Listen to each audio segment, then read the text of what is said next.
This is americasdemocrats.org, the weekly netcast for stand-up Democrats. I'm your host, Jim Cuddy. On today's show, Congressman Raul Grijalva of Arizona is co-chair of the House Progressive Caucus, and he says that turnout by Latino voters will be a huge help to Democrats up and down the ticket. A social psychologist explains the different moral frameworks that separate Democrats from Republicans. Republicans hate free riders, progressives hate suffering and violence.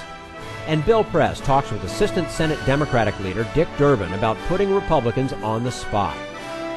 Are you tired of Tea Party Republicans and Rush Limbaugh dominating the airwaves? Do you want the facts you won't get on Fox or even on CNN? Then stay tuned. Our sponsor, 21st Century Democrats, works hard to get everyday Democrats involved in returning our party to its roots and to success at the ballot box. Sit back and listen, then stand up and fight. And follow 21st Century Democrats on Facebook for all the latest progressive news. We're glad you can join us. Congressman Raul Grijalva of Arizona says the upcoming election will be critical in determining what this country will look like in the future. And joining us today on americasdemocrats.org, the weekly netcast for stand-up Democrats, Congressman Raul Grijalva represents the 7th District, the southwestern part of Arizona, and is co-chair of the Congressional Progressive Caucus. Congressman, thank you so much for joining us today on americasdemocrats.org. Thank you for the invite. Appreciate it. After the Trayvon Martin case started a new national conversation about race relations, how would you describe where we are now? Have things changed recently? Well, I think that the conversation has been important. It's a difficult topic. Back home in Tucson, it was a gathering of about 200 to 300 people, sponsored by various organizations, to talk about sometimes the uncomfortable issue of race relations and also finding common ground. It was a diverse representation of my community. I thought that was a very, very healthy and necessary dialogue that needs to happen, and that's happening all over the place. So that's a good thing. Unfortunately, I think I really believe that our leadership in this country also has to participate in those discussions and begin to understand that race relations is not an abstract term; it's an everyday term, and it's a practice. And I am hopeful that as a consequence of what happened with Trayvon Martin, what's happened with the issue of immigration and how ugly and divisive it's become, the 400% increase in crimes against Latinos in this country solely because they are Latino, a 400% increase in that.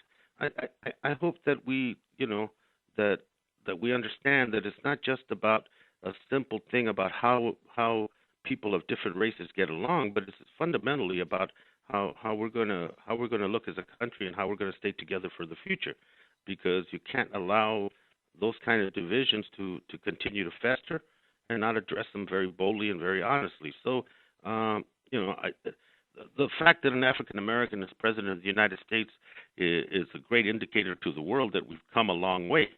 The fact that there is so much resentment and directed at that president simply because he is African American is disturbing, and that's the area in which we need to work. With the Supreme Court ruling on Arizona's immigration law, do Hispanics feel any more or less comfortable legally and politically than they did before? Well, the Supreme Court left one section to be open, which is the section that many of us think is a violation of civil rights and is going to foster racial profiling by local police and by local law enforcement authorities. And that's going to very rapidly also be in front of the Supreme Court on the 14th Amendment and issues dealing with civil rights. So we anticipate that that's going to get defined. The court defined it very narrowly, also said that, we're going to watch it, how it's applied and revisit this if necessary if it turns into a pattern. And many of us are convinced that it will go into that pattern. So we're hopeful that gets turned around as well. legally, the defeat of 1070 for the immigrant community and for the undocumented in our country is a hopeful sign, but there's still apprehension and fear about what's going to happen to them. And that's not going to get resolved until Congress really deals with reforming the law as a whole and deals with the fact that we need to bring people out of the dark corners of our society and the shadows and give them the opportunity to legalize their status if they qualify. And that's the next step. And that's the big step that needs to be taken. And politically, I really believe that this turnout this year by Democrats for Democrats by Latinos is going to be huge for many reasons. We know the community knows who their friends are when it came to the issue of 1070, DREAM Act, etc. And they also, we're talking about a community, the undocumented, that can't participate in the electoral process. They can't vote. But I think what this issue has stirred is a very personal issue for families and for Hispanics across this country. This the fourth, fifth, third generation, second generation citizens. What has stirred in them is the fact that they have contributed to this country, whether it has been in the military, making the ultimate sacrifice, working, raising families, doing everything to contribute to this country and to take care of their families. And all of a sudden, all that they did as citizens was called into question because of who they were, the color of their skin, their nationality, the language they speak, and it was a huge affront, and an insult, and a lack of respect. And that has been the greatest motivator in this coming election cycle, to use that political tool as a voter that you have to reward your friends and punish your enemies. And I think it's and now that voting is becoming more and more part of the civic culture of the Latino community, you're going to see it in starting to bloom very huge in this next election. We're speaking with Congressman Raul Grijalva, representing the 7th District of Arizona. He's also co-chair of the Congressional Progressive Caucus. Congressman, what can the federal government do to improve our national race relations? And is the president making the right moves? I think everybody can do more, okay? And certainly Congress could do a lot more. After it's about civility, it's about tone, it's about strategies that don't suppress voters and make them feel like they're marginalized, as the Republican Party is doing a state-by-state level and efforts here at a national level.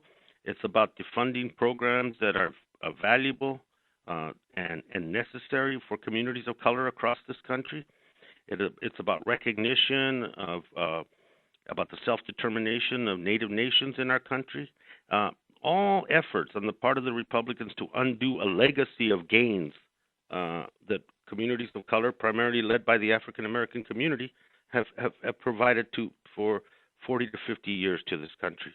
A legacy of equality and opportunity that's been building. And now you see the onslaught by Congress to try to undo those. What can Congress do to help race relations?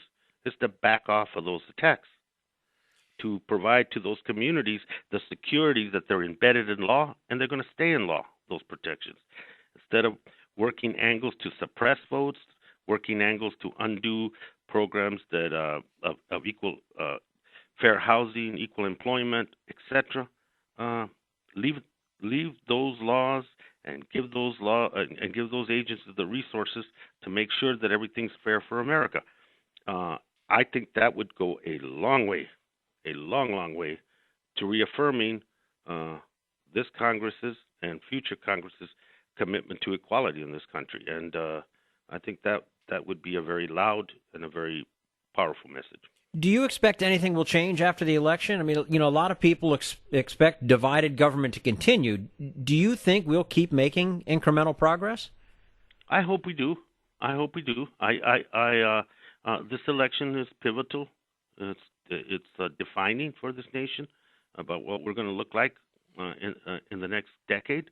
Whether it is our fiscal policy, which is our domestic policy, the subject we're talking about, social fabric and how we hang together as Americans and as a people, all those are at stake.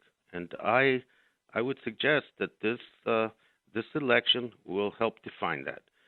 It's going to be critical that Obama return to the administration, so that we have a protection for the issues that are important to the American people, and if Democrats were to retain their power in the Senate, either take over the House or make significant gains, I think we offer to help and to work bipartisan and try to get some things done for the American people. But I think we need to be forthright and strong enough to say that there are priorities that we believe are essential to the American people and push those as well. In your home state of Arizona, which has been the center of so much division, what would it take to turn things around? And what can Democrats do to help? I think you don't abandon the state. It's been a petri dish. ALEC and the private prison industry have done a terrific job of writing destructive laws for our state, whether it's the elimination of ethnic studies, whether it's 1070, whether it is taking away rights from women to be their own decision makers about themselves, etc. I mean, we've been that petri dish. I think we're going to make a dent in that philosophy, that extremist philosophy that dominates our legislature and our state house. But what Democrats can do is not abandon. I think nationally to help our party there be effective, to field good candidates, and begin to turn the political culture in the state around. I think it'll get done. I think we're going to make good gains this time. We have a good chance of electing a United States senator. We have hopefully retained the 2 seats we have now, myself and Mr. Pastor. Add to it a couple of more seats and begin to turn that around. And I would suggest that sometimes, because it is Arizona, people want to walk away from it. I'm happy that the president has made a commitment to Arizona in terms of his presidential race.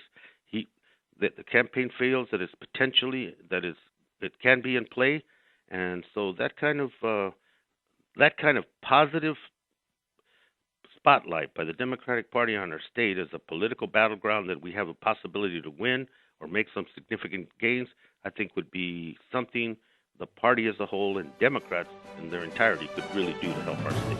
All right. Congressman Raul Grijalva, representing the 7th District of Arizona. He's co-chair of the Congressional Progressive Caucus, joining us today on americasdemocrats.org. Congressman, as always, thank you so much for your time today, and we look forward to speaking with you again soon. No problem. Thank you. Bye-bye. This is americasdemocrats.org, the weekly netcast for stand-up Democrats.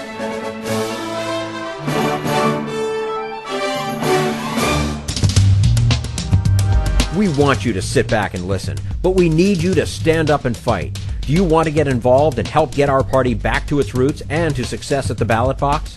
You can make your contribution to Democrats for America's Future and help us keep this show going and to elect Democrats who will stand up for democratic principles. Go to americasdemocrats.org and click on Donate at the top of the page. This is americasdemocrats.org, the weekly netcast for stand-up Democrats. Coming up in just a few minutes, the author of a provocative book on why we can't seem to get along blames our tribalism and Republicans being really good at pushing emotional buttons. But right now, we turn to Jim Hightower, America's #1 populist, for his common sense commentary. I, for one, am tired of hearing complaints that our giant bailed-out banks have simply taken the money and run, giving nothing back to society. That's why I'm so pleased that a new economic analysis from English tax experts has put the lie to this canard. Their study reveals that Barclays, Citibank, Goldman Sachs, HSBC, JP Morgan Chase, and other rescued giants have, in fact, been phenomenally helpful to many people in deep need. In particular, during 2010 alone, such bankers helped people move at least $21 trillion in wealth from the U.S. and other nations into tax havens like the Cayman Islands. Yes, these compassionate bankers created a handy financial channel so folks like us can dodge our tax bills. What? You say you don't have an offshore bank account and that this is just another scam for the super rich? Well, now that's your problem. It's not the banker's fault that you lack the wealth to qualify for their benevolent assistance. Good grief, the malevolence of these bankers is unfathomable. First, their greed destroyed the jobs and middle-class dreams of millions of workaday people. Then we had to bail them out, while we were forced to take more cuts in wages, thus plunging millions into poverty. And they repay us how? By foreclosing on our homes, secretly jacking up our interest rates, laundering money for terrorists, and helping the shameless uber-wealthy hide trillions of dollars in the black holes of offshore accounts to escape paying the taxes they owe to America. Money desperately needed to rebuild the middle class. This is Jim Haidt saying these soulless scoundrels would steal the nickels off a dead man's eyes, and their avaricious abuse is pushing people to the point of parading guillotines down Wall Street. To see the full report on their tax-dodging scam, go to taxjustice.net, taxjustice.net. Need an antidote to the progressive blues? Want some good news about how grassroots folks are rebelling against the corporate powers and winning? Well, here's an easy-to-swallow pill for you, the Hightower Lowdown. Hightower's monthly newsletter will give you the lowdown, even as it lifts you up. It's 4 pages a month, jam-packed with facts you can use, actions you can take, and Jim's own Texas humor, all for only $15 a year. To become a lowdowner, go to hightowerlowdown.org. This is americasdemocrats.org, the weekly netcast for stand-up Democrats. Social psychologist Jonathan Haidt explains what liberals can teach conservatives and what conservatives can teach liberals. He says different notions of morality both bind us and blind us. And joining us now on americasdemocrats.org, the weekly netcast for stand-up Democrats, Jonathan Haidt is a social psychologist and professor of business ethics at the NYU Stern School of Business. Professor Haidt's research examines the intuitive foundations of morality and how morality varies across cultures. His latest book, The Righteous Mind, is the summation of his entire research career and his plea for people to understand each other despite their differences. Jonathan Haidt, thanks for joining us today on americasdemocrats.org. My pleasure, Jim. You define your expertise as moral psychology, and you talk about moral intuition. What does that mean? Well, the mind does many things. One of the things it does is reason. We're able to reason about things, but we don't spend a lot of our hours or neurons doing that. What we mostly do is make quick judgments. Our minds are like animal minds. We're able to function quite well in a complicated world without having to reason things out. And so moral judgment turns out to be a lot more like aesthetic judgment than it does, say, like mathematics, where you're calculating the right answer. So I study the quick, automatic, intuitive reactions that people have to social situations, which make them think that certain things, say income inequality, are wrong, and other things, diversity or lack of diversity are okay. So that's what I study. Sounds like something that it's constantly changing and evolving then. The specific things that we care about, the specific issues, the surface variability certainly varies from decade to decade. But I think the underlying psychology is fairly universal and is seen across cultures. How does human nature play out in politics? Are we doomed to be as polarized as we are now between left and right, and between science and religion, rich and poor? Well, we are by nature groupish. We are by nature tribal. We're very, very good at tribalism. And one of the pieces of evidence for this is if you put a bunch of kids together in college, at least the males among them will find a way to organize themselves into fraternities, and they'll do all kinds of initiation rites, and they'll paint their bodies and make up all kinds of chants, things like that. Immigrant boys organize themselves into gangs, the Bloods and the Crips, and things like that. So we take to groupishness and gangs very easily, and political parties are playing on the same psychology. Now, that's our basic psychology, but that doesn't mean that that's the way we all have to live all the time. I mean, most of us aren't members of any gangs. And while political parties are always in a zero-sum game against each other, but historically, sometimes they can cooperate quite well, particularly if there's a foreign threat. Other times, such as now, they are really at each other's throats. So there's quite a bit of slippage between our underlying psychology and the way that we are currently living now. There's the debate among biologists and social scientists as to whether humans are innately selfish or altruistic, and you mentioned that we're really groupish. So are those some of those things that you just mentioned? Is those some of the differences, or what are they? Yes.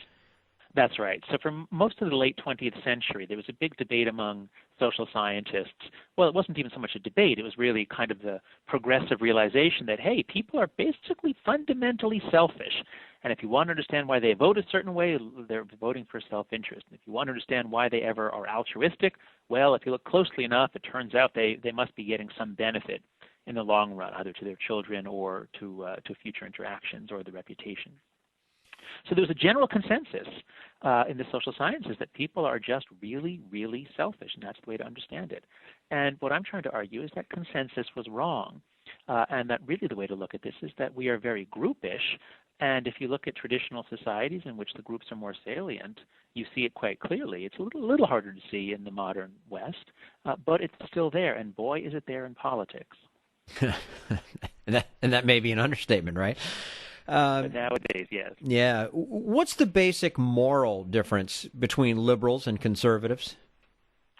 So one of the themes of my book, The Righteous Mind, is morality binds and blinds. And what we do in our political teams is we bind ourselves together around sacred objects or values, and then we circle around them, and we're sure that we're right, and we hate the other side for having different sacred objects or for not respecting ours. And what I found with my colleagues at our research site, yourmorals.org, and listeners can go there and they can get their own moral profile, what we found is that while everybody cares about caring for the vulnerable, everybody values that to some degree, everybody loves their children and wants their dogs to not get hit by cars, but we find is that liberals care more. Liberals give questions about harm or suffering or violence. Liberals respond to those more strongly than do conservatives. So that's one difference. Then on fairness and liberty, everybody, right and left, values them. But for fairness, the left seems to mean more equality, especially equality of outcomes, whereas the right seems to mean more proportionality. That is everybody getting what getting out in proportion to what they put in? And social conservatives really, really hate free riders. They are really bothered by the idea that somebody's getting something for nothing. Now, one can argue that they're much more concerned about poor people who do this than they are about business executives and crony capitalists. Nonetheless, in general, conservatives care more about fairness as proportionality. So that's two other differences. And then the biggest difference we find is that on the remaining three moral foundations or moral values, that is group loyalty, respect for authority, and a sense of sanctity or purity, social conservatives value those quite a lot, and liberals tend to devalue those and sometimes even mistrust those or think that those are bad things. We're speaking with Jonathan Haidt, social psychologist, professor of business ethics at the NYU Stern School of Business, and talking a little bit about his latest book, The Righteous Mind. What can conservatives then teach liberals, and what can liberals teach conservatives? Well, I started this work as a liberal myself, and I still prefer the Democrats to the Republicans. But in the process of reading writings from both sides and thinking about how incredibly hard it is to have a well-functioning society, I've come to see that both sides are wise about certain kinds of threats. Both sides see certain kinds of virtues and things that need to be done. I think that one thing conservatives can teach liberals, and some liberals have learned, is that it's really, really important to punish free riders. You can't let people be getting away with stuff, especially street crime, the sense that people are cheating makes everyone else not want to cooperate. It makes cooperation unravel. So it's very, very important to crack down on deviance. This is the broken windows theory of policing. It's the sort of the get tough on crime approach that conservatives have. And so I think liberals can learn from conservatives to be a little tougher about certain things and to be really vigilant about punishing cheaters. You've got to do that to have a cooperative society. I think conservatives can also teach liberals something about the value of having things that bind a group together. I think liberals are often afraid of that because they're so concerned about racism, understandably, that they seem to be afraid of any kind of groupishness, in-group, out-group, nationalism. Liberals tend to respond to the John Lennon song, Imagine there are no countries, imagine there's no heaven, no religion, no private property even. Conversely, I think that conservatives, while they're very focused on maintaining social order, they are often blind to the very large number of people who fall through the cracks, people who can't fend for themselves. It's all fine and very nice to say that we should have strong families. I fully agree that family is the best way to raise children. I don't care if it's gay or straight, but family is very important. But, you still have orphans. You have people whose father are alcoholic and beats them. I mean, you have a lot of families don't work. And I think that conservatives need to learn from liberals and can learn from liberals that you have to make allowances. You have to look out for the people who are going to just be crushed by social orders that will emerge on their own otherwise. We're seeing that now with gay people. Gay people, I think, are really the last major group that was simply excluded, just denied basic rights, and it's only because of liberal movements and pushes and support from democratic lawmakers that we're seeing this final rights revolution unfolding before us. Mm-hmm. Now, you also state that intuition comes first and strategic reasoning second. Is that why Republicans are so much better than Democrats in framing their messages? That's part of the story. I got into this work in 2004 after seeing Al Gore and then John Kerry both lose when it seems as though they should have won by very large margins against George Bush, who was not a strong candidate and was not really loved and was not inspiring. And what I've seen in my political life, I missed voting for Carter in 1980. I was too young, but growing up in the late 70s and 80s and then all the way through the Kerry defeat, was that the Republicans just seemed much better at making powerful, emotional, visceral appeals, often about values. And the Democrats seemed to spend more time talking about policies like, look, here we have a better plan for health care, or vote for us, we'll give you this, we have a better policy on student loans.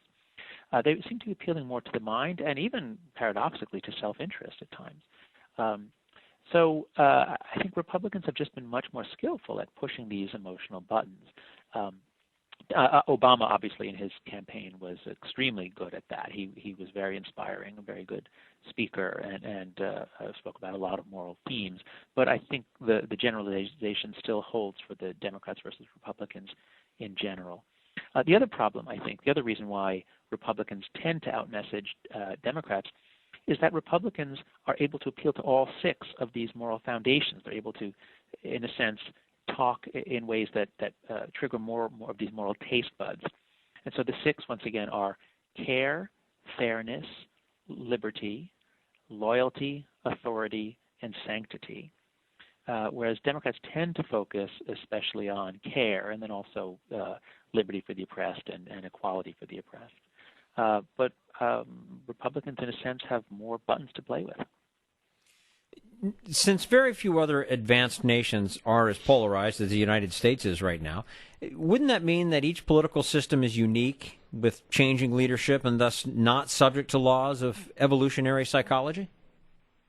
Well, I would agree with the first premise, the first clause of what you just said, that each system is certainly unique. It has its own unique history, whether you have a constitutional system with separation of powers versus a parliamentary system in which the winner is basically allowed to make policy. Those make each nation unique, and we are certainly different from the nations of Europe with their parliamentary systems. I don't think this tells us anything about evolutionary psychology. Evolutionary psychology just tells us about the kinds of creatures that we are. We are groupish, we are vengeful, we are generous, we are patriotic, we are all sorts of things, and those things are, we are those ways because of our evolutionary history in part. But when you put creatures like us into a parliamentary system versus a separation of powers system, you'll get different results.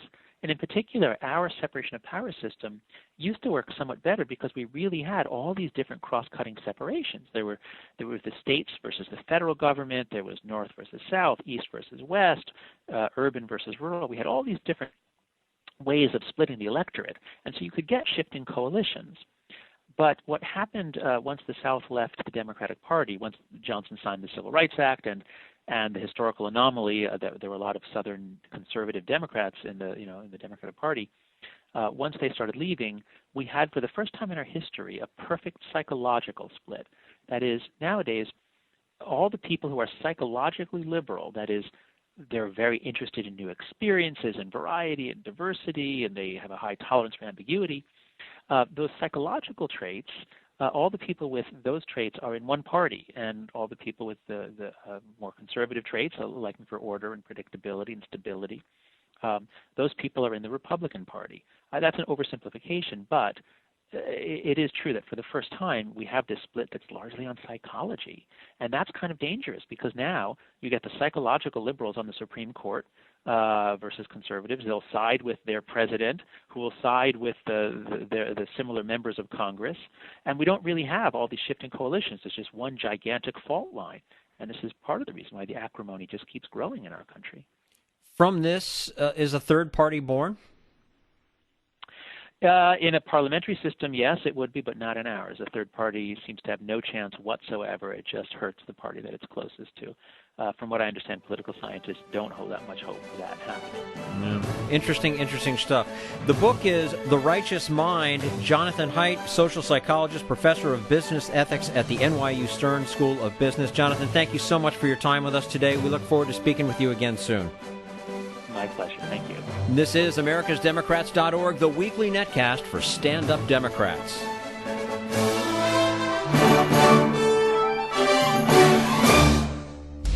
We want you to sit back and listen, but we need you to stand up and fight. Help get our party back to its roots and to success at the ballot box. Make your contribution to Democrats for America's Future to keep this show on the air and help elect stand-up Democrats. Go to AmericasDemocrats.org and click on Donate at the top of the page.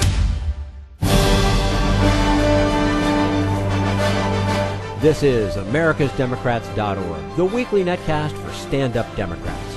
And now Bill Press talks with Assistant Senate Democratic Leader Dick Durbin about the politics of taxes and sequestration. Hey, there's good news for all Americans out of the Senate yesterday. Any money you make up to $250,000, you're going to get a tax cut on that news if it could get through the Republicans in the House of Representatives. One of the leaders of the Senate who engineered that tax cut through the Senate yesterday joins us now. He is a man, one of the first members of Congress I met when I came to Washington some 16 years ago. Welcomed me to Washington. He's been a good friend ever since. Now, Senator Dick Durbin from Illinois. Hey, Senator, good morning. Hey, Bill. Good talking to you. All right. We haven't seen each other for a while, but it's good to hear your voice and have you on the program.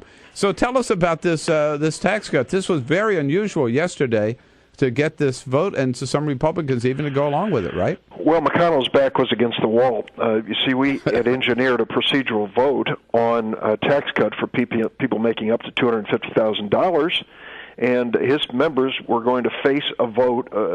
They only could vote no because it's a president's plan. They don't vote for anything the president supports, and they would be voting against a tax cut. So they came in and said, well, here's the deal. We want to offer our deal, which is tax cuts for everybody, including the wealthiest. And Harry Reid did a masterful job over the course of a week and said, fine, we'll give you a vote on yours, you give us a vote on ours, but one condition. It's a majority vote, the traditional vote in the Senate, not a 60-vote margin. Well, they were back to the wall, and they had to take it. The vote took place yesterday. The Republican plan of tax breaks all the way to the heavens for the wealthy as well went down. I think the vote was 45 to 54. Then came the Democratic plan, President Obama plan, which would give tax cuts to every middle-income and working family, in fact, to everybody, up to $250,000 of income, and it passes, 51-48. So it was an indication to me of the sentiment within the Democratic Party, strong sentiment behind the president and behind reasonable tax cuts. Bill, the good news is, for those of us who are rooting for this, is now the ball is clearly in John Boehner's court. He can decide right now whether or not working families, middle-income families, are going to get a tax increase or a tax break at the end of the year. It really does. It really does put it in that ball is squarely right in John Boehner's court, right, and the House Republicans, and they're going to have to either vote for it or face the voters in November and explain why not. And the Senate Republicans, if they're any indication, will tell us what's going to happen.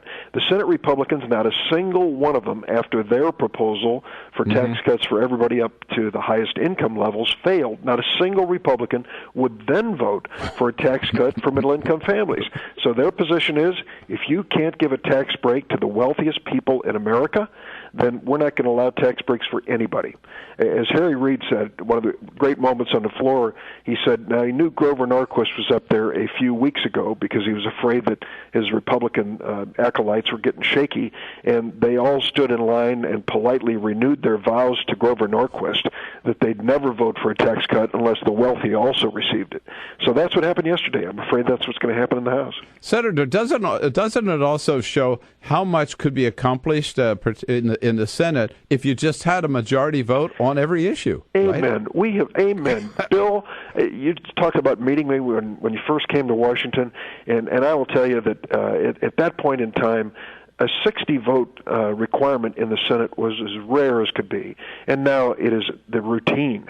And it means that we just lurch from one Republican filibuster to the next, and it has really made the Senate a feckless institution. You know, we do rise above that once in a while when it comes to transportation bill and the farm bill and such, but now we have just spent 2 or 3 wasted weeks here because of Republican filibusters. And for a lot of us who didn't run for office for a pension but wanted to get something done in this country, it's a frustration. Senator, let me ask you this about items on the agenda for the rest of the year. President Obama, speaking to the Urban League yesterday, did say it's time for some conversation, even time for some action on some reasonable gun control. Is there any chance that something as basic as renewing the ban on assault weapons, which even President George W. Bush supported, could be voted on and get through the Senate this year? I support the assault weapons ban. I'm a co-sponsor of the bill that would limit the sale of these high-capacity magazine clips. And I also think that we should be careful when it comes to selling guns, not to sell them to people with either a terrorist, criminal background, or mental instability. You know, I support all that. What are the chances of the even the consideration, let alone passage of those measures this year? Zero. Zero to be even debated? Perhaps a debate, perhaps a vote. But not even close to passage. Is the NRA that powerful, Senator? Yes. Yeah. Yes. I guess. And there are members of both political parties. The last time we had a test vote on an NRA-related issue goes back to Senator Ensign, who's resigned from the Senate from Nevada. But he offered something relative to the District of Columbia, which I thought was just irresponsible. It would have allowed virtually anyone to own a gun in the nation's capital without even a background check, without even establishing the fact that they could see or that they had any capacity to handle a firearm, and it passed overwhelmingly. Every single Republican vote and a majority of the Democratic senators voting for it as well.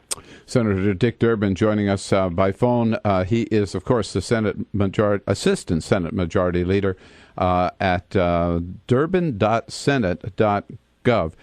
Related to the tax cut, Senator, I want to go back now to the financial side, and that is there's a lot of fear now about, oh my God, we put this sequestration there in the debt ceiling agreement. Republicans insisted on it, right, and as a hammer. and now we're stuck with it. Is there any chance that sequestration could be undone before the end of the year? I hope it isn't, and I'll tell you why. We've got to face the music here. And many, in fact, virtually all of the Republican senators coming to the floor to criticize sequestration voted for it. They voted for the Budget Control Act, which said if the supercommittee can't cut $1.2 trillion out of the deficit over the next 10 years, we're going to go into automatic spending cuts. And they voted for it. It is a bitter pill. It's tough medicine. There is no other way, Bill, to force both sides to the table and to force, in this circumstance, Republicans to finally turn their back on their pledge to Grover Norquist and remember the oath they took under our Constitution to really serve this nation. That is the only way to bring them to the table. I hope we never reach sequestration, but I'm not going to take it away, because without it, we're just not going to deal with the deficit in a responsible way. It's sort of, you made your bed, you've got to lie in it now, right? Exactly. Yeah. And I will tell you, on these defense cuts, first, I want the strongest military in the world. I don't want America coming in second in any war. When my nephew went to Afghanistan 2 years ago, I wanted to make sure he had everything he needed to come home safely, and thank God he did. You know, that's where we start. But when it comes to the Pentagon, let's be honest for a moment. We have thrown away and wasted more money in the Pentagon in the name of national security than we ever should have. We can save money there without compromising our national security. And how about this? There's not too much talk, Senator. Final question. I know you've got a busy day. I'll let you go. But what is the impact of this sequestration on the other side, on the domestic side? We don't talk much about that, but that would also be. That's a good point, and I'm glad you raised it, because Danny Inouye, the chairman of the Senate Appropriations Committee, reminded us that over the last 11 years since we last balanced the budget, that account, the non-defense discretionary spending account, has gone up zero in terms of constant dollars, 0%. Defense spending, incidentally, has gone up 73% since we last balanced the budget. So when we talk about an even cut on both sides, let me tell you, the money we plowed into the Pentagon for Iraq and Afghanistan, a lot of it wasted on contractors. We can't even find accountability on them. You know, that sort of thing is where we ought to go to cut unnecessary spending in the Pentagon. Instead of cutting help for students to go for college education, National Institutes of Health research. These are things we don't want to cut. Well, Senator, again, good work yesterday. Congratulations on that. Thanks, we'll Bill. see what the House does. And thanks so much for your time this morning, Senator. Good to talk to you again. Good talking to you too, Bill. Bye-bye. All right, thanks. Dick Durbin, senator from Illinois, senior senator from Illinois. Remember, he's we talked about this back at the time. He was the first one to go to the junior senator from Illinois and say, you know what, Barack? You got to think about running for president. And what do you know? Here we are. That's all for americasdemocrats.org. Thank you to all who made today's show possible. Congressman Raul Grijalva, Jonathan Haidt, and the entire Bill Press team. And thank you for listening. If you liked what you heard, please get involved in our efforts to keep this show going and to elect Democrats who are bringing the party back to its roots. Go to americasdemocrats.org and click on Donate at the top of the page. And be sure to find 21st Century Democrats on Facebook. For americasdemocrats.org, I'm your host, Jim Cuddy.